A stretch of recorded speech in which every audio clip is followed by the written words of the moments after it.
Good evening, folks. How's everybody doing tonight? Excellent.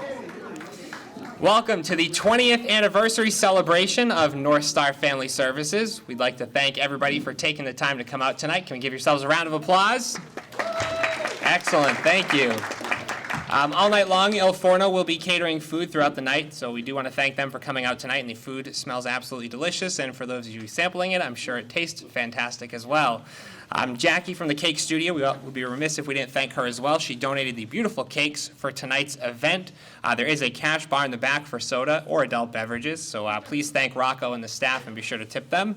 And as we recognize the 20th anniversary, we'd also like to thank the planning committee that made this evening possible, so I do ask them to please stand when I call your name. Eileen,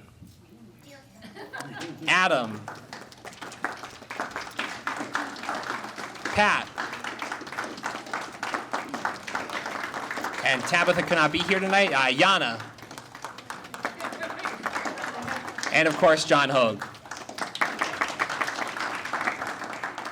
We'd also like to thank the city officials from City of Leominster and the City of Fitchburg, Mayor Mazzarella and Mayor DiNatale. They are, I believe, going to be joining us later on, but we would not be here if it weren't for their support that their administrations have given us over the years, and we do appreciate how quick they are to always answer the call. We'd also like to thank Representative Natalie Higgins, who's in attendance tonight. State Representative Natalie Higgins, thank you for being here.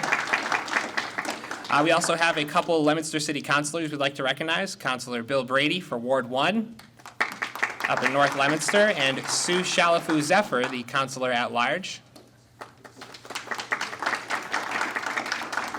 Also in attendance tonight, representing Fitchburg State University, A.J. Tarigny, Special Assistant to the President, who just walked in.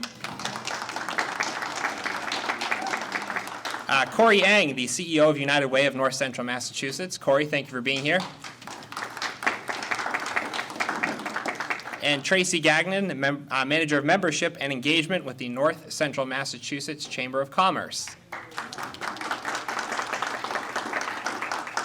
And I believe most of the board is in attendance tonight. I have been asked to have you please stand for a moment. So if you are a part of the board.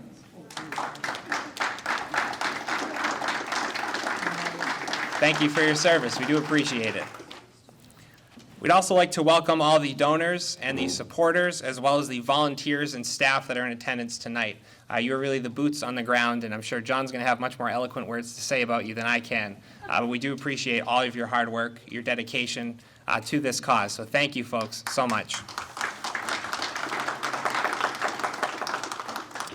Now, with our evening purpose, I'd like to welcome Dr. John Hogue, President and CEO of North Star Family Services. Thank you.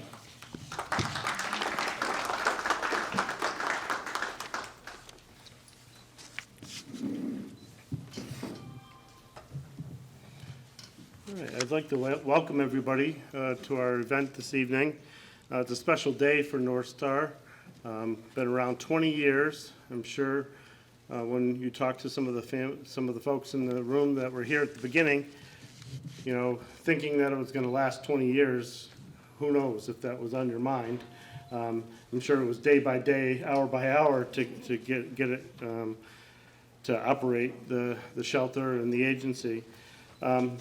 But North Star started as Massachusetts Interfaith Hospitality Network. So that was a mouthful. And, you know, in 2019, we changed the name to North Star Family Services. But really, the beginning of the agency was as simple as, you know, some folks seeing a need out in the community and deciding that they're going to get involved to change it. And that's something amazing. You know, we all recognize things in the community every day, but we don't do anything about it. We just walk on by. You know, we have our own lives going on. Things are busy, things are fast. Well, some of the people in this room tonight actually stopped, studied it, and said, we want to do something about family homelessness in our region, here in our community. And that's how this agency began, and that's something special. Really special.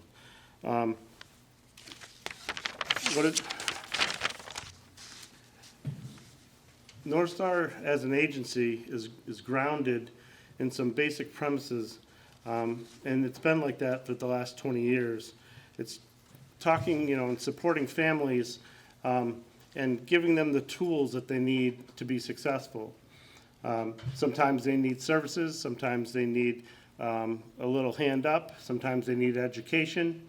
But what they always need and what they've gotten from North Star for the past 20 years is setting up an environment of hope, okay?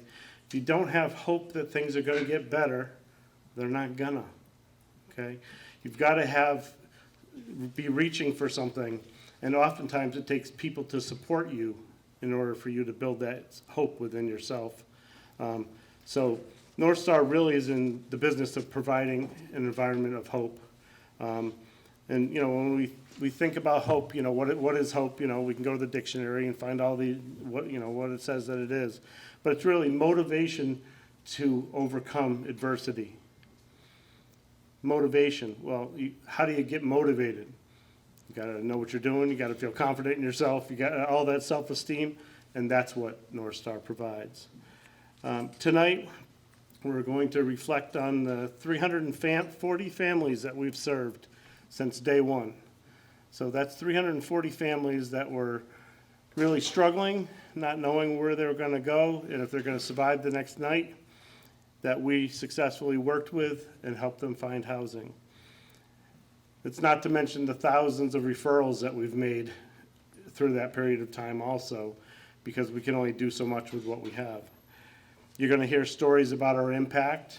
You'll hear from some folks telling you their stories. You'll meet some of the staff and the volunteers that are actually doing the work. You'll celebrate some of our superstars that have been involved with us since the very beginning, 20 years worth of tireless work. And you're going to learn about our newest project and path that the agency is undertaking. I'm personally proud of this organization on how it grew from a seed, something small, and it's thriving now and growing and taking on the next challenge of how do we solve family homelessness, not just, what can we do to support some families in the neighborhood, but how do we bring it to the next level? And that's what we're really proud of. Tabitha Cardona is a key part of our team, our staff team. She can't be here tonight. She's feeling ill, but she's with us still here in the room. She's been with us for 10 years. She's a key piece of this puzzle. So I appreciate you all coming this evening, and we'll get the night started. Thank you.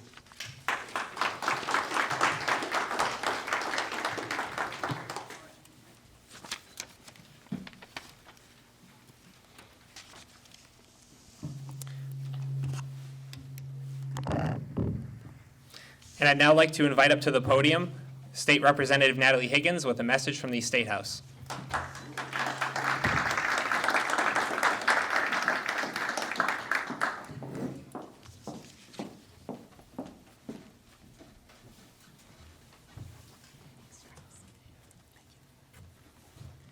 I'm really honored to be with you all tonight. John Hogue and his team are some of the most zealous advocates I have ever met. That's fine, I'll grab it after.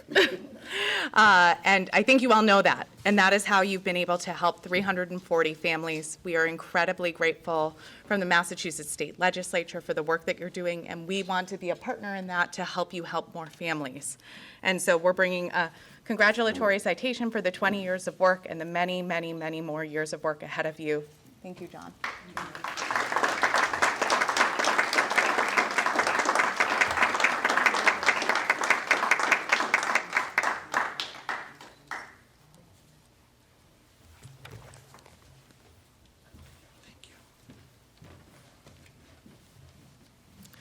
And now to talk about our agency history, I'd like to welcome Adam Weber, our board chair, to the podium. Thank you. Thank you, Travis. Thank you, everybody. 20 years ago, Bonnie Hathaway saw families in our community with no place to call home. She saw children sleeping in cars with their parents. She saw how the stigma of homelessness sapped the self-esteem out of the families. She saw that there were no programs in our area that assisted homeless families.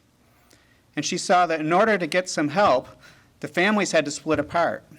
Dad would go off to a men's shelter, the moms would go off to a women's shelter, and the children would go into foster care.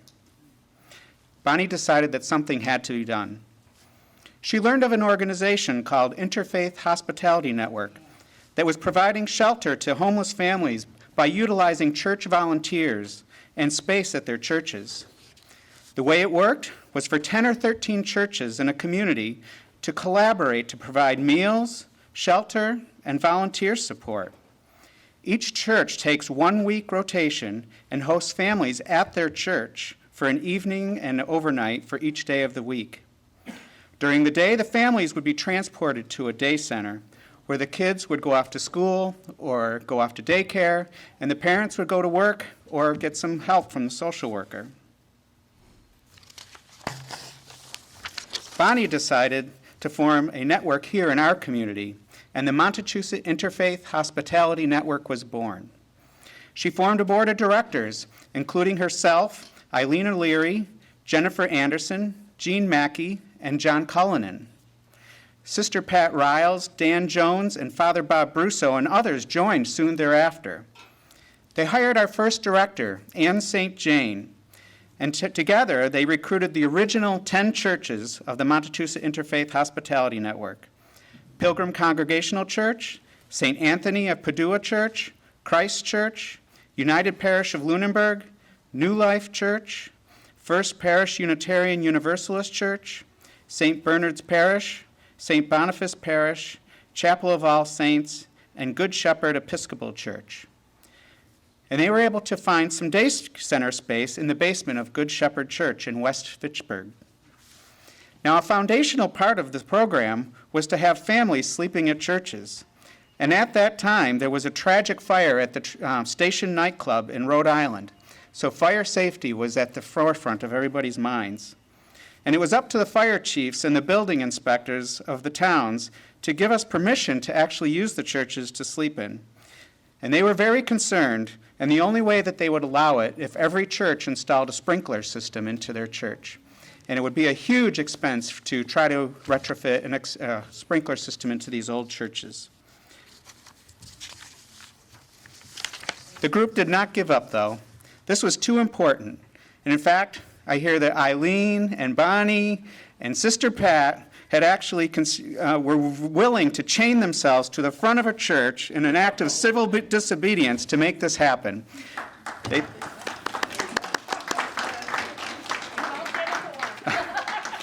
Fortunately, Sister Pat had a better idea. Maybe we could use the former Sisters of the Presentation Convent on Summer Street. It was no longer being used. So the board went about creating a fire plan for that building, and the fire chiefs agreed that we could serve there. At that time, then, we became just the third interfaith hospitality network in the country to be what is known as a static site. That is, rather than families moving around from church to church, they would stay in a single location, and the volunteers would come in and serve in the evening and overnights at that static location. So November of 2003 was our first rotation. And I just happened to be the coordinator for the church at that time. And in hindsight, I can tell you we didn't know what we were doing or what we were getting ourselves into. But we had love, we had compassion, and we had hope that we would make it work because there was too much at stake. And we made it work. Marie Bedard found enough furniture to furnish three shelters, I believe. A van driver transported families between the convent and the day center. Volunteers brought prepared meals into the convent. Each of the 6 families had a bedroom on the second floor. Overnight hosts slept on the first floor in 2 bedrooms, and families and volunteers could socialize in the 2 rooms we had. And often volunteers would come in and play games and do activities with the children.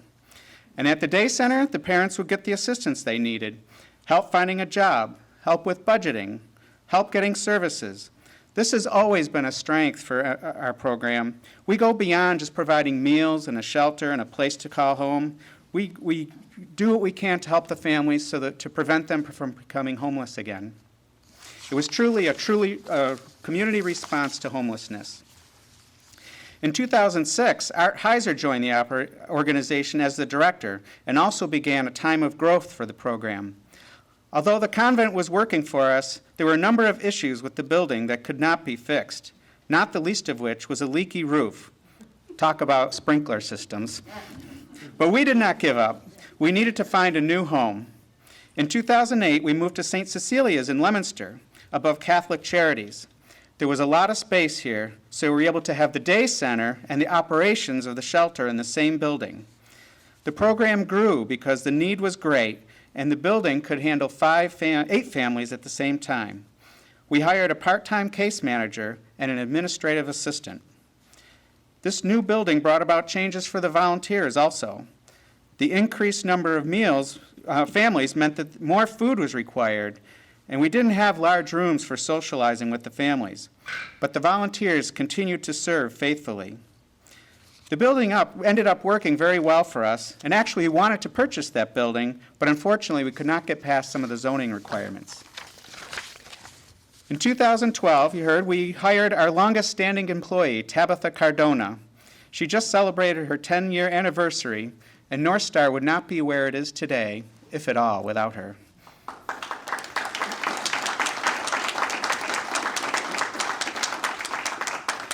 Our lease expired at St. Cecilia's at the end of 2012, so we moved to renting apartments in a triple-decker on Pleasant Street in Fitchburg. And the day center was located at First Parish in downtown Fitchburg. This did not work out well for us. It was very difficult for the churches to volunteer in this kind of environment, and as a result, we lost some churches. We alleviated some of the issues by hiring an overnight house manager. It was still very difficult, but we did not give up. In January 2015, John Hogue started as our new executive director, and with him some new energy and some new hope.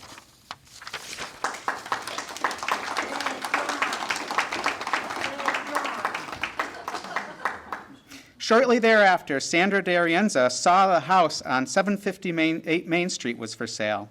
We immediately toured the property and determined that it was perfect. It had 5 bedrooms that would support 5 families. It had a large kitchen for serving meals. It had a large community room. It had outdoor space that the children could play and a playroom. It had space for offices. It had rooms for overnight. It was perfect. We moved quickly and purchased the property. We added a handicap accessible bathroom and a handicap ramp. We enclosed the center of the center room for an office for the case manager. And of course, we installed a sprinkler system. This was a large expenditure for our small organization, but thanks to a very generous donation from an anonymous donor, we were able to purchase the building and make all the renovations without taking on any debt. This was a huge blessing and will continue to be for many years.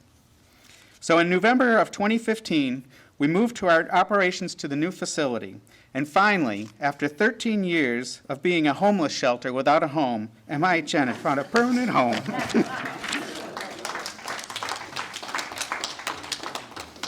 We then started to fine-tune the volunteer program so that we could attract more volunteer organizations.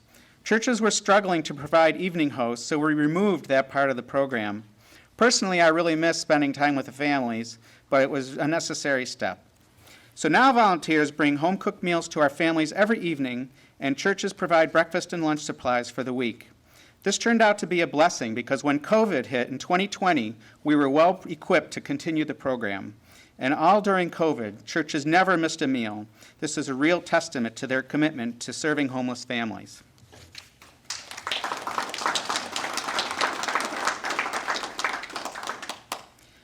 I've barely scratched the surface. I'm out of time, I'm sure.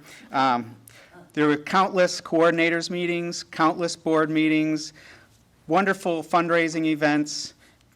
We've all had a lot of great times as well as tears and laughter.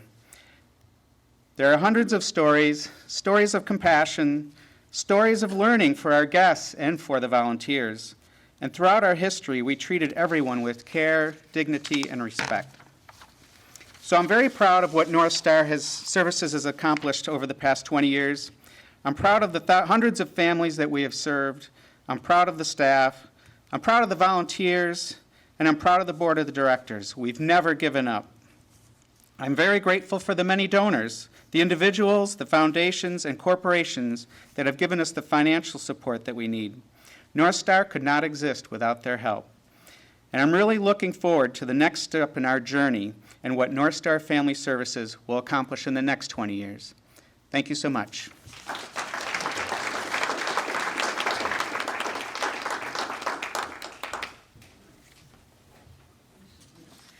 And joining us now at the podium to talk about the North Star Family Services impact, we have Susan Muthy. She is a Board of Director member.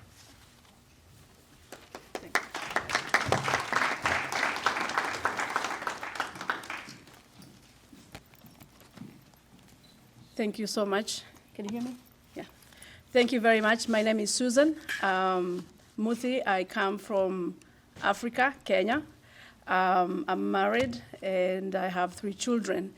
I came to the United States in 2002 and I've been here ever since. When I came to the US, I went to school and became a culinary art, and I came out, I became a chef. And soon after, I decided to change my career. I went to school to become a nurse, but unfortunately, I couldn't go on with my school because my husband got sick with a terminal illness, and he's on dialysis. The reason why I'm here because of all of you. My family have landed on your shoulder. You might not know it, but you have really gotten into my family and helped me in the journey of my life. Thank you so much, John, and the team, for even Yana, for allowing me to be a part of this journey. I am a testimony of what you guys are doing. The job that you're doing is to help family like me stand up and be who we are in our community. In 2021, my house got burned down with my children in the house, and I received a call when I was at work that I have lost everything. So how do you come out from, you left your home, you went to work, you come home, you don't have any home. You don't have a bed to sleep on. My husband had gone to dialysis and was coming home at 7 o'clock. And he also met the devastating news that the house has collapsed. Immediately, we became homeless right on the spot. Homeless right on the spot. And there's assumption where people think that becoming homeless is because you are on drugs or you are lazy or you are in alcohol. No, each and every one of us can be homeless. It takes just a minute. It's like a blink of an eye and you are homeless. So that's what happened to me. I became homeless immediately and I started sorting out where to live with my children. Luckily, I had a sister-in-law who had a house, a 3-bedroom house, and she allowed us to be there. She's a family of 5, and I am a family of 5. Then we have 10 people in the house. We couldn't fit in the bedroom, so I lodged in the basement, in a complete basement that had mold in it. And the most devastating thing was when it rained, the rain could come in through a crack in the basement, and it could be flooded. Now, I have a sick husband there. I have children here who are looking at me, asking me, Mommy, what is going on? But soon after, before I enter into my speech, because I have it, soon after, I got a friend of mine who I had told, or she knew about my story, and because I had hooked up with her because I had taken care of one of her clients. And so I told her and I shared the story. Just as Adam had spoken about hope, I don't know if it's Adam or John, he spoke about hope and compassion and a heart. This lady, a friend of mine, she took my burden as her own. and she started looking for a place for me. And I don't know how, and I will learn to know how she hooked up with Jenna, because after 2 days, I got a call from Jenna, and Jenna went straight to work, helping somebody she doesn't know. I remember calling Jenna, talking on the phone, and Jenna was kind of very compassionate and telling me, I will work hard to make sure that you get a place. And luckily, after 3 days, I was welcome at North Star Family Services. And the minute I got into that home, the minute I stepped my feet into that home, my heart melted, and I thanked God. I am a religious person, and some things happen. There are miracles that happen in the Bible. There are miracles that happen to so many people, and that was my miracle. That knowing that my children are safe, my husband is safe, and everybody is safe. And this is a place where I could be able to get out and work so hard to make sure that I step back into the society I was before. And more so, I couldn't be able to cook because the food was there. It was provided. It was a break for me because I couldn't even pay rent. I was thinking that Jenna and John would ask for money for rent, but they said, you are welcome to stay here until you are ready to move. Now, to my speech is just a thanksgiving, to thank each and every one of you for what you have done. What you have done, the heart. There are so many people suffering out there, but you guys have done it. And I just want to thank you so much. On behalf of other families, I hear there are 3,300 families that have been passed through this road. I am one of them, and I want to thank you from the bottom of my heart. Thank you for the labor that you have done to make sure that this is going on. It is a wonderful cause. It is a beautiful cause. It is an amazing cause. I'm just here to say thank you. Just thank you. Just thank you. Thank you to all the donors. Just thank you for being so kind. So kind. Some people you meet on the road, you can interact with them, but some people you don't know. But all of those people are in your journey. All those people are in your journey. I have no words that can express the ordeal my family and I have gone through in the last couple of years. I thank my God as I look back and reflect on my family experience with regard to losing a home and gaining a sanctuary.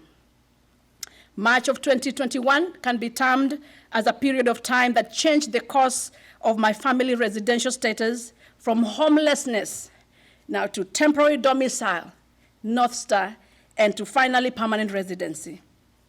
Homelessness caused by fire rendered my family hopeless until an organization by the name North Star Family Services headed to our cry, need, and prayers. As the name of Family Savior suggests, a star, we saw and experienced the word in its true meaning. North Star Family Services was that link that became a vehicle and a bridge to our new dwelling. Provision of a temporary home coupled with the food assistance and gestures that provided my family with a sense of belonging, dignity, and humanity in its true sense. North Star Family Services showed up when we needed, and I want you to take it, that we needed most of your help. They responded to my crisis when misfortune glared its ugly face on my family. They offered comfort and counseling when I desperately needed that virtue. And for here, I want to talk about Jenna. Thank you. Thank you so much. I could meet with Jenna every week to go through my budget, and many other times where I cried in her office. I really cried in her office, and she offered help. for me. And I want to thank you also for what you did when we were exiting, when we were leaving. I was so happy to go to a house. I didn't have no bed, I didn't have anything, but I was so glad to be in that house without anything. And Jenna, you gave me your address to your house, and I took out some blankets, some air mattresses to sleep on. Thank you. Thank you. You didn't have to do that, but you did that. You did that because of your heart. You have a huge, huge heart. So my emotions were at their lowest, but North Star Family Services was there to uplift me to a pedestal. I was lost, but they were able to find me and direct me to a heaven of peace. My family was torn apart, but they were able to mend and bring us together. North Star Family Services, your job, you are mending and bringing family together. I hear someone had said here that when you guys began, there was no place where a man and a woman and children could be able to stay in one place. But, you know, as time goes by, you guys, you made that possible. My family is where today because of North Star Family Services. Individuals that run the organization are dedicated to their work of finding and providing shelter, support of families that are experiencing loss, stress, tragedy, and psychological torture. And for here, I want to thank Dr. John Hoig for what you did. You could not, I know you don't remember what you did. One day, when I was home. What did I do? So one day, I can laugh now, but one day, I was at work, and I have a teenage daughter, and those who have teenage daughters, you know how it is. So my teenage daughter is very handy. She's a piece of work. Am I recorded? You're on TV. No, I'm not TV. So she is really a piece of work. And I remember one time when I was at work and my husband, because my husband of getting sick, sometimes his emotions just rise up to the roof. And I think her and my husband fought. And my daughter ran to the bathroom and locked herself. And my daughter has a problem. She has suicidal ideation. So I was scared about that. So she locked herself in the bathroom and could not open the door for a long, long time. So when I got a call that she's in the bathroom, she's locked in there, I was so scared. But thank you. He went and got the key and opened the door and got my daughter and consoled her. And by the time he was calling me, my daughter was in his office consoling her. So thank you. Thank you very much. And for that, I just want to say something, that I will recommend, and that's the reason why I'm here, I will recommend North Star Family Service to anyone that is going through the journey my family underwent without hesitation. I cannot forget corporate donors who honors North Star Family Services, underwriting initiatives by offering them grants and other fundings that help in day-to-day operations of the organization. I salute food services personnel who make sure the residents are fed with warm food. And when I came in, I just spotted a table, and I went and sat down at Carol's right table over there, and we made acquaintance. And you know, I found out that you are from North. You cooked the food for us there. So thank you so much for the warm food that you guys do all year round. My accolades goes to field employees also and volunteers who are always in search of facilities that house residents in addition to the provision of beddings, supplies, and furnitures that make residents feel welcome and treated with utmost care. I want to thank you all. And as a religious person, I will tell you, God bless you for the wonderful job that each and every one of you is doing, and also for you guys welcoming me to the board.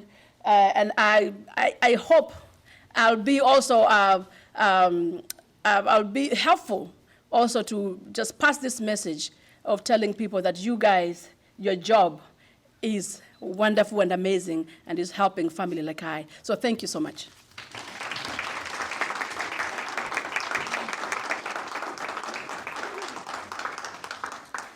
We just again want to thank Susan for her powerful story, and we do want to welcome her again to the board.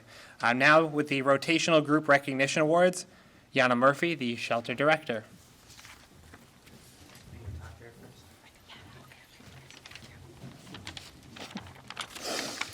All right.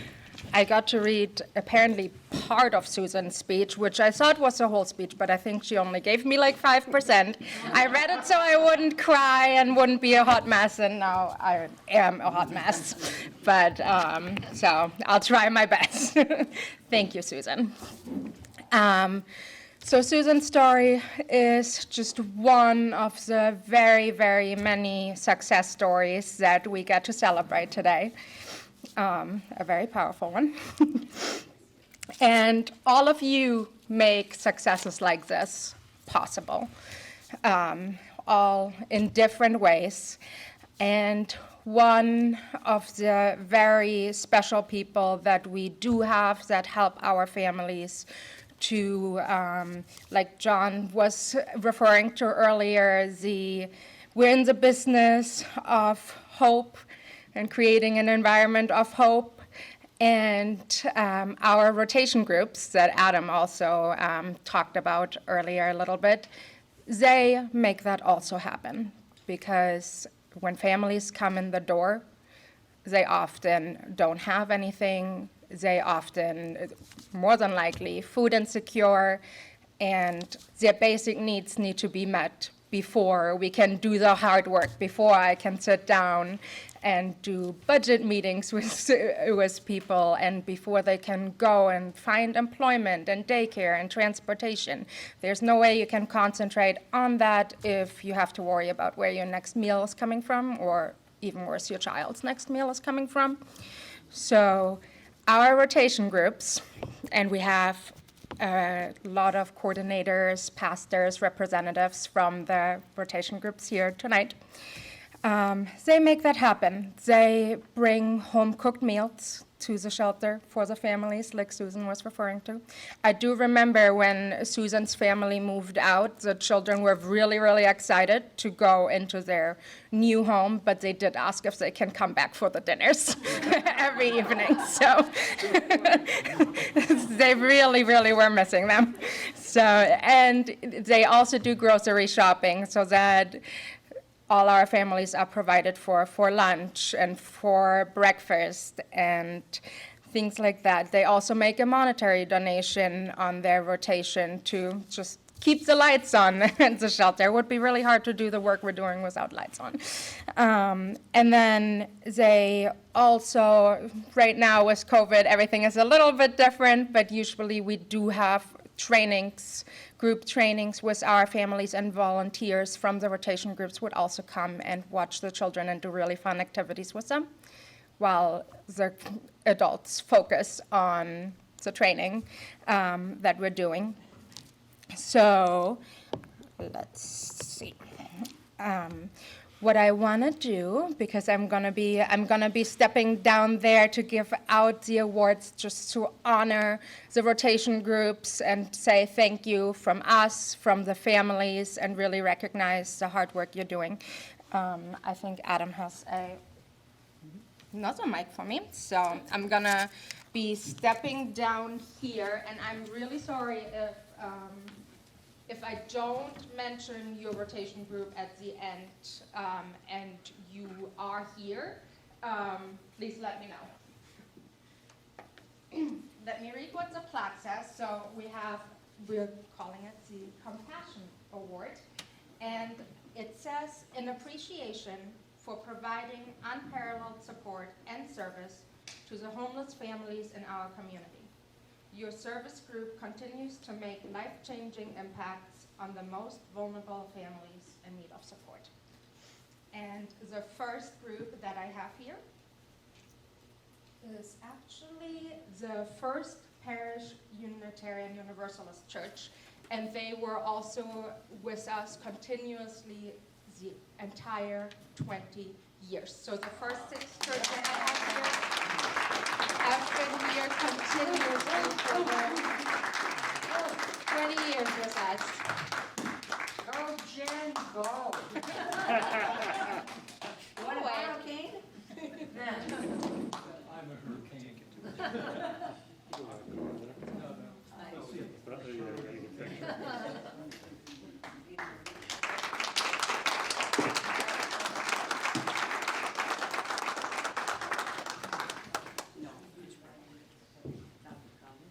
Thank you.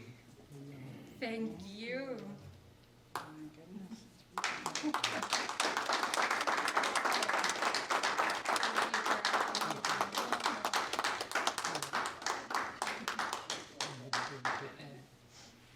All right. the Thank next- all of you.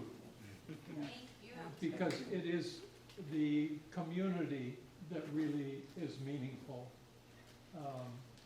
for the success of now North Star. Absolutely.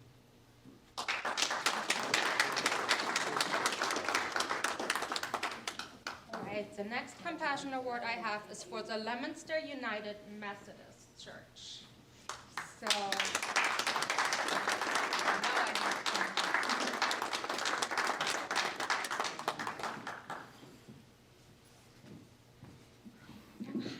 Thank you so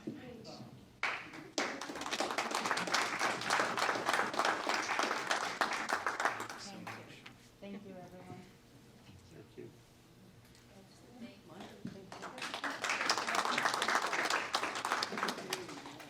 Next is New Life Church. Do you have someone from New Life Church here? All right, I will put this to the side. And then Pilgrim Congregational Church.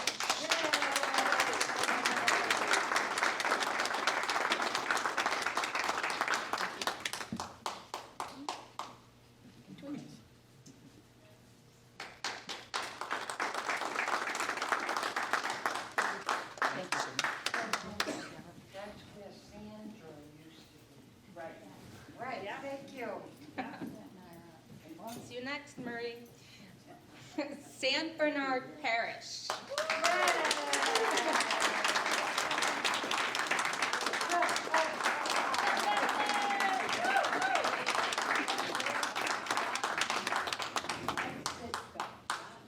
Where no one can say no to Marie. Thank you very much. And this belongs to my sister as well. 100 years old over there, and for many, many years, at least 15 out of the 20 years, she helped me keep the MIH and volunteerism going. She really helped us. Thank you. And then we have United Parish of Lunenburg.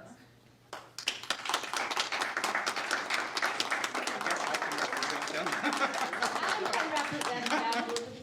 Take that away. Yeah, so.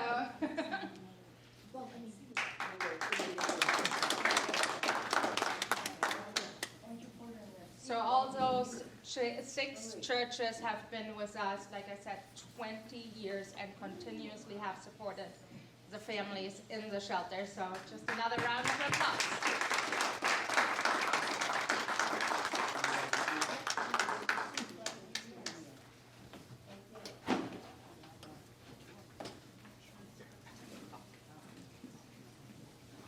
All right. So the next Compassion Awards, those rotations haven't been with us for 20 years, but they still make an impact, and some of them have been with us for a very, very long time, and they all amazing with our families. This one is actually our newest rotation, Garden Remedies.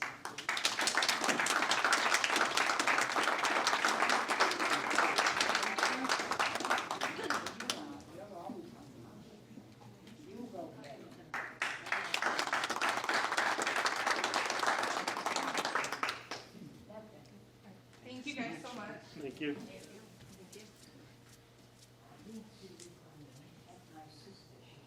Leominster Seventh-day Adventist Church.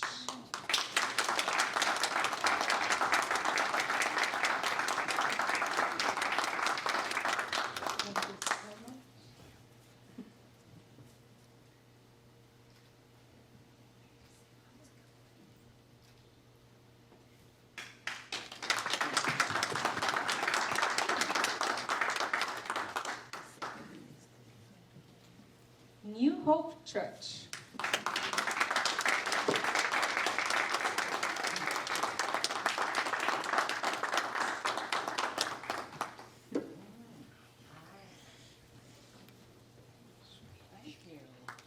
Thank you.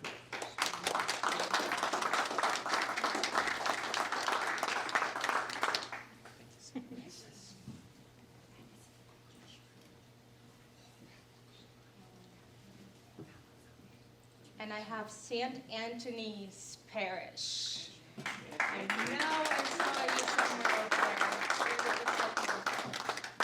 Where did we set them? No? Does it not? I thought it. Oh, yeah. All right. St. Boniface Parish.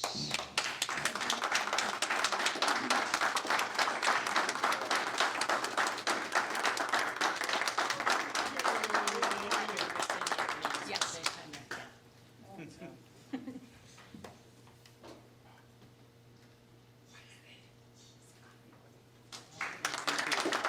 They do partner with St. Anthony's. So would you like to take their award? Sure.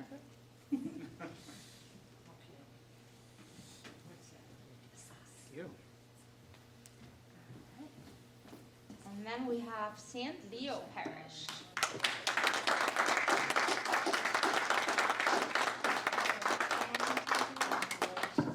All right.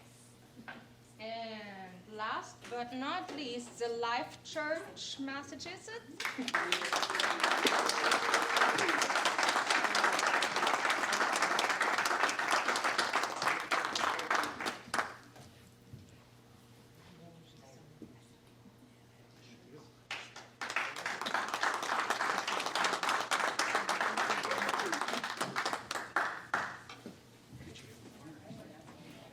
We do have many more rotations. I think we have 6 or 7 more, but they're not able to be here tonight. Adam, could you actually give me the plaques just so I can read their names, because I'd still like to honor them. So we do have City United Church.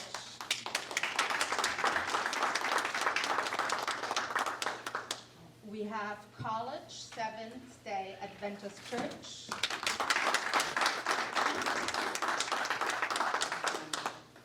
Hope Chapel.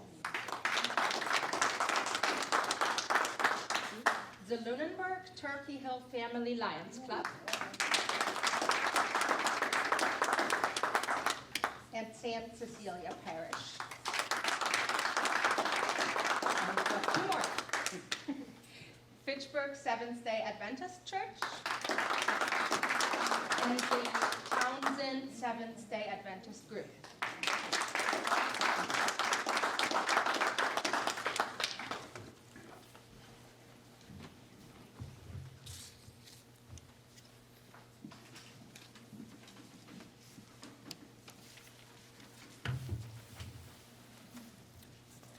Now I'd like to welcome to the podium, here to present with the first of these special honor awards, Eileen O'Leary, one of our longtime board members.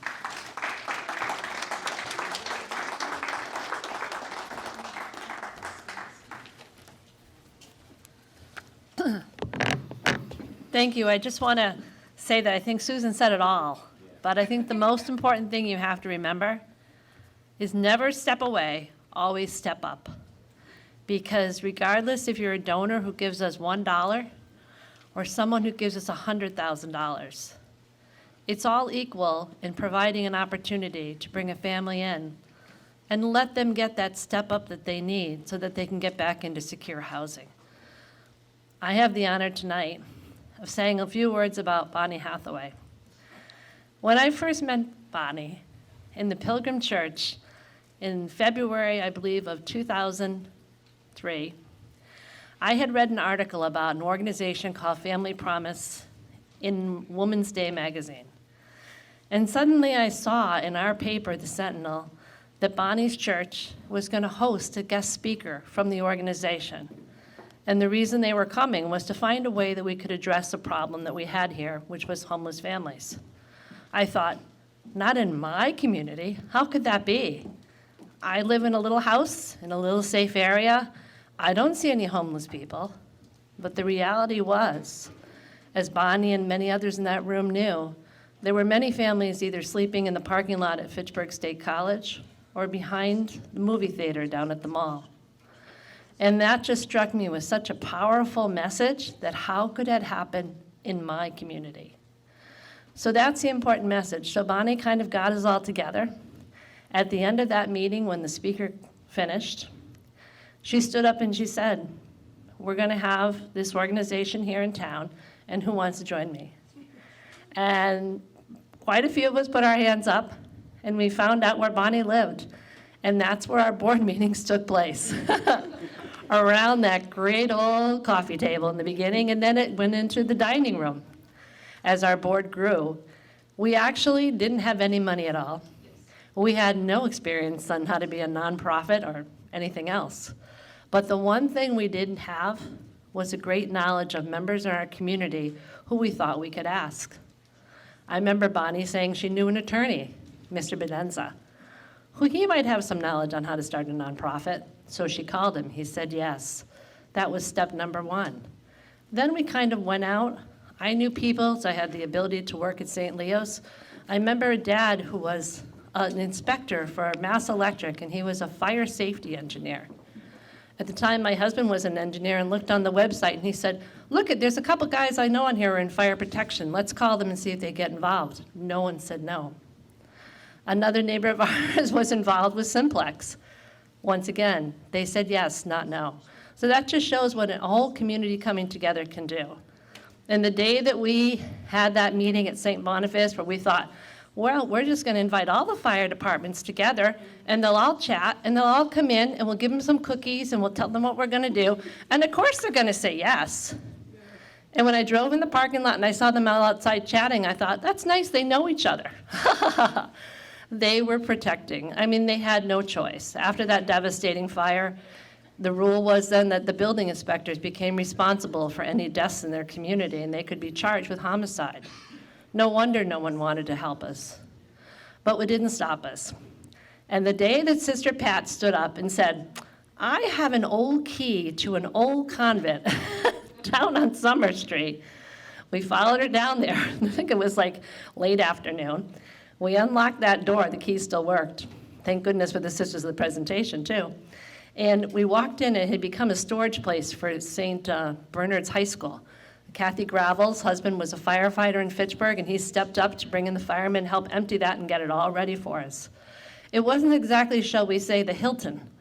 Upstairs, the rooms were totally battered and abandoned from when the sisters were there many years ago. Marie and her sister stepped up and said, hey, you know what? We can take and we can fix anything. I think they had elves at night that would help them sew curtains and bedspreads and little about everything else that we needed. Furniture was refinished by Marie, and we filled those rooms so fast, just as the amount of people started to come forward to be, unfortunately, our first guests, there was never a way that we could say no. So we got in there, we met the fire department, we called in all our friends, we got the fire system, not a sprinkler system, but at least fire notification installed, and we moved forward. And that's how it always had been for us. We've never stopped, but we've always moved forward because every single person in this room and across the United States has to remember that just because one door closes doesn't mean the other 15 aren't going to crack open, so go for it. So with this great honor tonight, I'm bringing Bonnie up here because if she hadn't cracked open that first door with that meeting, people still would have been out on the streets. Thank you.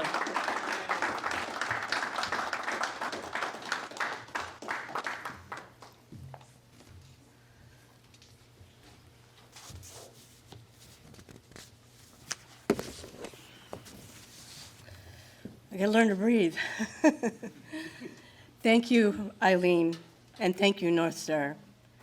I share this Founders Award with all of you because each of you has played an important part in what North Star is today. Today, we have the gift of celebrating 20 years of serving homeless families. Tomorrow is the future. A quote by Dorothy Draper fits the path North Star has taken. Never look back, except for an occasional glance. Look ahead and plan for the future. Success is not built on past laurels, but rather on a continuous activity. Keep busy searching out new ideas and activity. Keep ahead of the times, or at least up with them. Thank you for this honor.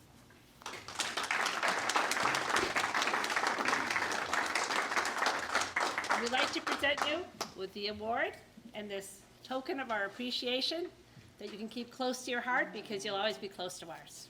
Thank you.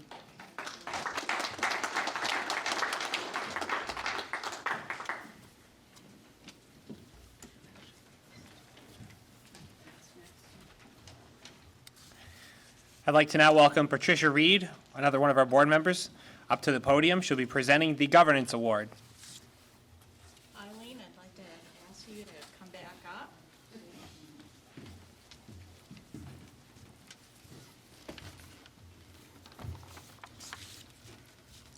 I'm going to read this to do justice, but you're welcome to stand right next to me if you'd like. Let me knock everything over first. It is with great pleasure that I get to present this award to Eileen O'Leary, and I mean that sincerely. Eileen's commitment and dedication to homeless families is truly extraordinary, and in many ways, she's been a guiding light by encouraging us to focus on the importance of providing shelter to parents and children each and every night. For those of us who remember the incredible challenges of trying to house families without a permanent shelter in the early years, it was only through the efforts of Eileen and Bonnie and those other early supporters that made it possible for families to have a safe alternative to the streets. And I can remember many times Eileen pointing out, I think we sometimes become oblivious to seeing homeless people in our community. But we would be reminded of where those families were sheltering in their cars and along the side of the road. So I always appreciated that perspective from Eileen. I've seen your many acts of kindness, big and small, and all in the name of making sure that babies and children in particular were being taken care of. Over the last 20 years, no one really comes close to Eileen in terms of her faithfulness in stepping up to the plate. There's been financial and emotional support, not only to the families, but to growing the organization, and it's made us the organization we are today as we continue on the path to secure housing for more families. And so for me personally, I've always looked to Eileen as an example of how a single person who is passionate about helping others and a willingness to be of service can have a tremendous impact on building community for our neighbors. She's been an inspiration to me, and for that, I thank you so much.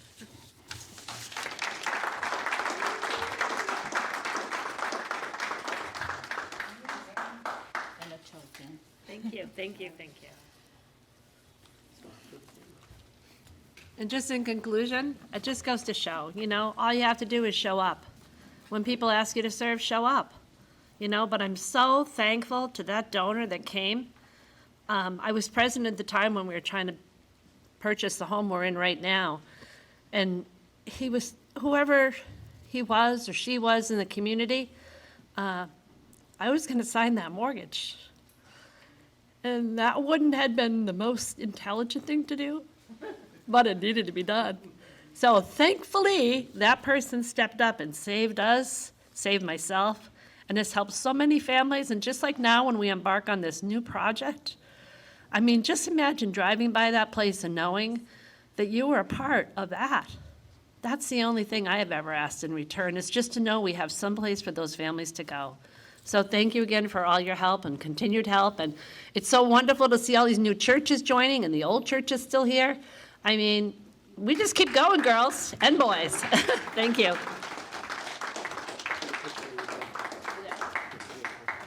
Whoops, should I take my mask off?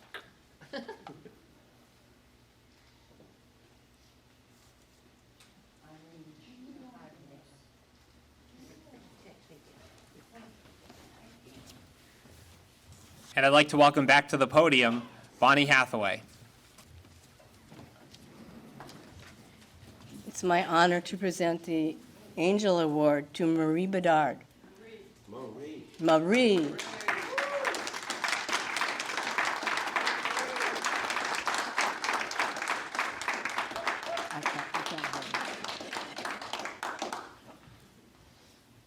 Would you like a chair? Thank you very much. I want to say a few words, so don't run away. Don't run away. Don't run away, she said. A quote from Elizabeth Andrews: "Volunteers do not necessarily have the time, but they just have the heart." And there is no statement that could better be true for Marie Bedard. She is a very busy person, but she has the heart.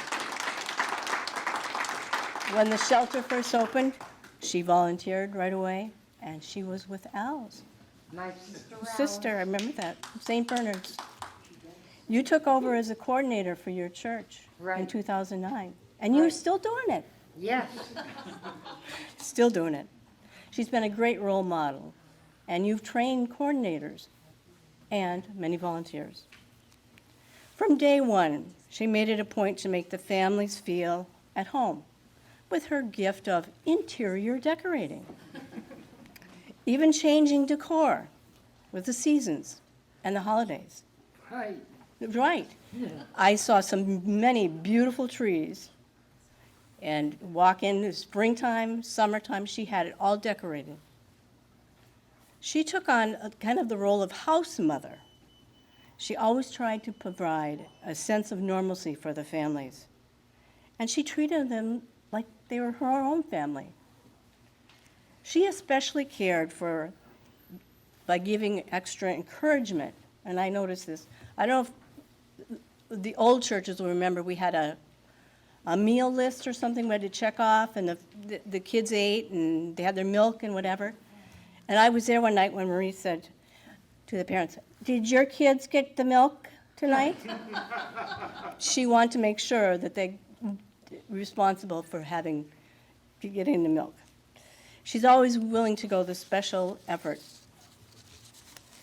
She always sold the most raffle tickets. Oh, yeah. At each fundraiser, and she was a huge advocate in soliciting donations. For a while, she paid for the cable TV, so that the families could get in the community room and have TV. She deep cleaned and made sure each room was inviting.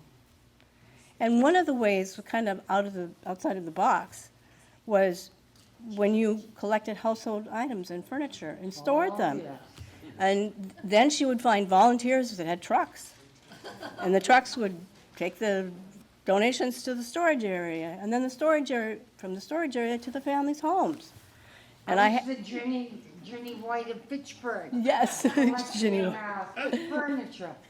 I think somebody talked about the fact that she refurnished many of the pieces, so Oh, they were yeah. just not a hand-me-down. I took a class And in that. nothing was too big or too small. And I happened to be there one day when we moved somebody in, and they needed a broom. We got the broom. Nothing was too big or too small. And I think Yana has a few things she'd like to say. Tabitha was going to be here, but you know Tabitha is sick, so Yana is sitting in for Tabitha.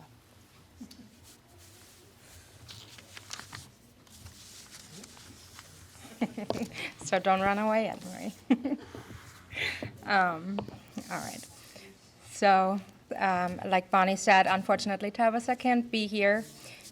I know that she was really fretting finding the right words for you, Marie. So I have a couple of her notes of things that she definitely wanted to make sure that come across tonight. Oh, thank you. Marie, you matter and you make a difference. Your generosity has made a huge impact on the homeless families of our region. You hold a very special place in all of our hearts at North Star. Your dedication and willingness to give selflessly, to help others is very, very much appreciated. And everyone at North Star is forever grateful to you. Thank you, Marie. Come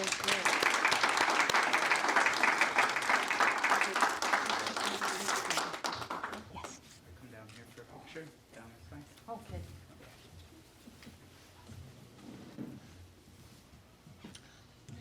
And I want to make it known, John didn't mention, I put about 8 posters together there. Oh, okay, we'll make sure. I wanted to people to Okay, look we'll at. make sure. Hey, hey, hey.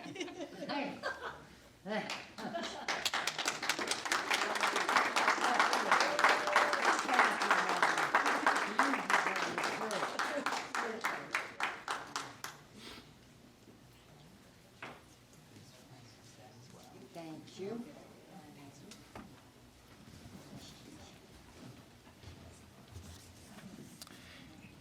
And joining us now at the podium with Having a Home, Pastor Emmy Vasquez from the Life Church.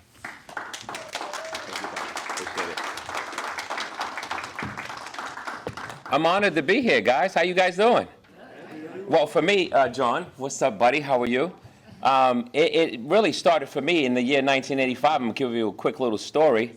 And the reason why I remember this so vividly is because, who is it? He's somewhere around here. He's got some Jumpman Jordan on right now, and they're black, white, and red. And this is the year that Jordan had his first sneaker being released by Nike. I remember that because it marked my head as a kid, but it was the same year that we would be evicted in the Bronx and experience homelessness. And didn't know where to go. And I don't know if I told you the story. I told you the story? And we found, because obviously we were out there trying to just hustle where this next spot was going to be. Was too young and naive to understand what my mom had gotten herself into during this time. But the children are just innocent. And so we broke into an apartment that was empty and stayed there for a few days until we can find out what was happening next. And I remember that episode marking my memory. And it's been an indelible impression. And I never forgot it. So you fast forward time now. And now as a pastor in the community, the empathy level that I have for people in that plight is just extreme. And so we've had the privilege to partner with North Star over the years. Between you guys helping, it's hard because I talk to you a lot, and you're behind me, so I keep turning around to look at you. But to be able to have you help the people in our community, and I'm honored, don't make me cry. And up until recently, too, someone who was in a circumstance and a plight and you took them in. We've been honored to get behind you guys, and whether that's food, volunteerism, manpower, or finances, to continue to see this vision come to pass because of the impact that it's making in the community. I think sometimes, and this is no indictment against anybody who does international work, but we see poverty elsewhere, and sometimes we're stepping over it right in our own communities. And I think it's important to take care of home base first. So that when we're stronger here, resources together, pulled together, can make a difference elsewhere as well. As I think about this concept today, I'm not going to, just for a few moments, I was thinking about the power of permanence as opposed to portability. And I know that Susan earlier made reference to the religious concept. I am a pastor, so I think through a lens of Scripture all of the time. And as I was thinking about the children of Israel, who ironically, it's not just in the Bible per se, it's really a historical manual because you can find this data in world history. But it's interesting because they had always been searching for a home. They had been dealing with portability for so long on a consistent basis. And God wanted for them what their heart wanted for them, permanence. And they set up tents and they tore them down and sat up tents and turned them down. And finally, God said, I'm going to give you houses that you didn't even build. There is something significant, and I'm not here to preach to you. I'm just a very passionate person, and because it's been birthed out of my own plight. There's a lot of energy that comes out of this when I communicate it to people, but there is a significant power in having permanence, so much so that Abraham Maslow, when he was building, some of you might be familiar with who he is and some of his teaching, and he built this hierarchy of needs, and on the ground level, there's these basic psychological needs that he says before you can get to what they call self-actualization, which I like to refer to as purpose, before you can get to a place where you can see why you're on the planet, why am I here? He says before you can even get there, you have to have basic needs met, and one of those is shelter, John. That without permanence, you're not even considering purpose. And we have the privilege to consider purpose, putting our resources, our dollars, our strength, our energy, our time, our talent into things, because sometimes we overlook the fact that some of the foundational things are already met, like permanence.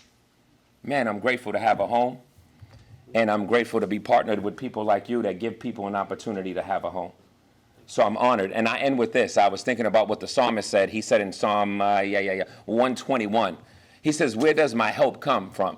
And then he answers his own question by saying, my help comes from the Lord. And as I was sitting over there thinking about that, I thought to myself, well, if my direction compass is right, the Lord is up, so it's north. So where does my help come from? Yeah, God, you get all the credit because every good and perfect gift comes from above, but just maybe he's using the hands and feet of North Star to empower services for families. Yeah, thank you so much, and thank you so much. Thank you guys so much. And if you're watching online, or where, you know, I do this a lot, but wherever this is going, Access Television, play a role. Play a role in allowing what you do to make a difference and partner so that our hands can continue to go further, making a difference in our community. I'm looking forward to what the future holds.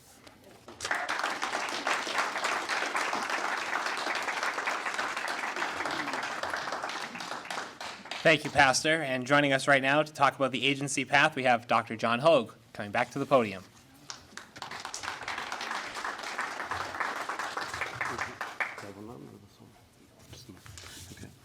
All right, well, thank you for having me back. Thank you, Pastor Emmy. Always great hearing you speak. So let's rewind back to August of 2017.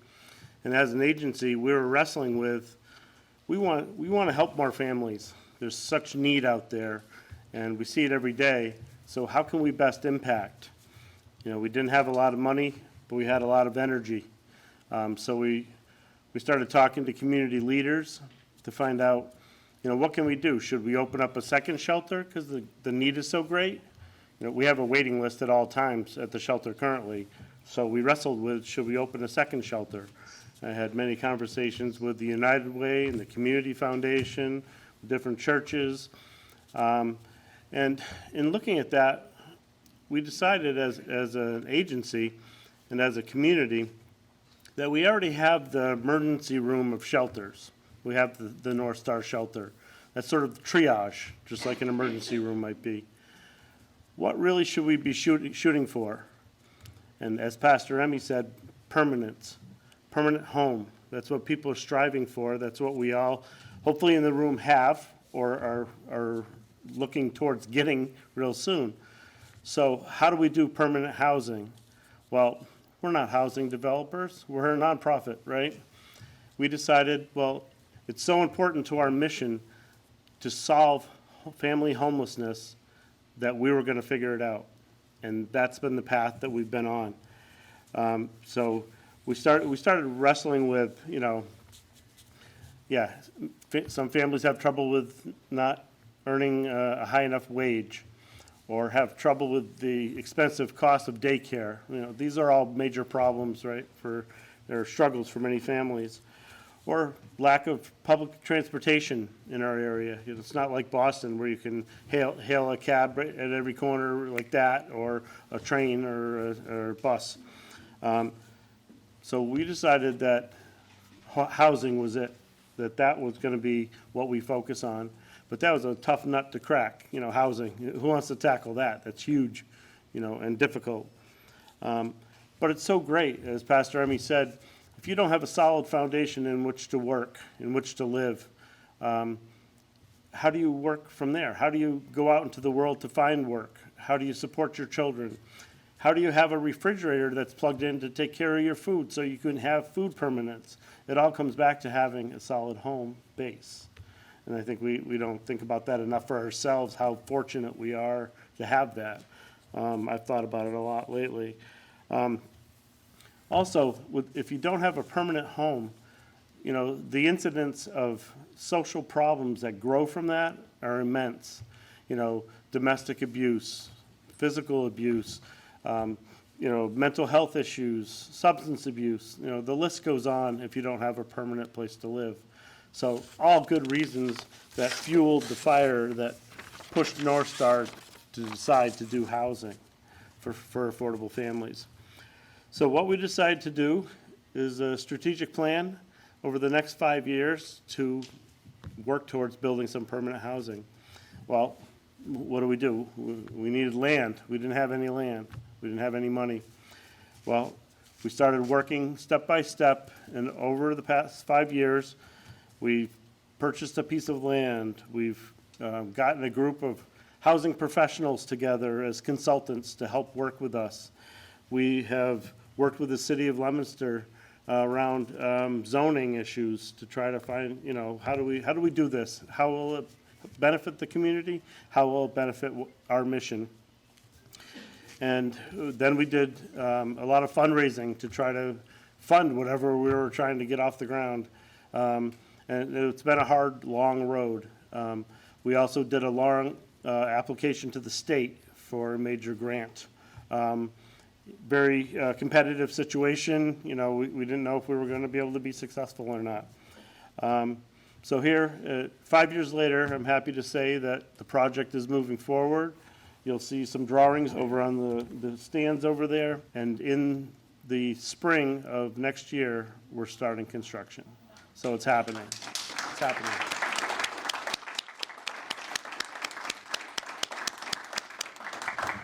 Five years to get there, but it's the right thing to do.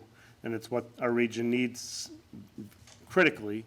It needs much more than even what we're doing, but it doesn't mean that we can't try to do this again and again. But so we're building 15 units right down the street from the shelter, new construction. It's going to be supportive, subsidized housing, so the families will actually be able to get ahead and pay the percentage of rent that will allow them to live and have a life and take care of their children and thrive. And that's the goal, right, is for happy, healthy families. So that's what we're doing. And it's been an exciting road, and we haven't put a shovel in the ground yet. That's going to be a couple more years of work, but it's worth it. And as Eileen had said in her speech, we started small, work step by step, and you don't give up. And that's what we're doing as a group, as a community, and it's happening. It's happening. So thank you. Thank you all.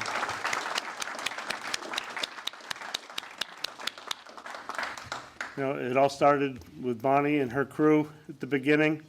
Small, an idea, and you didn't give up. And we took that ball, and we're continuing it down the field.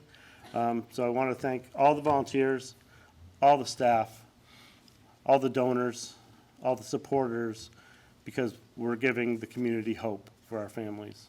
Thank you, and thank you for coming tonight.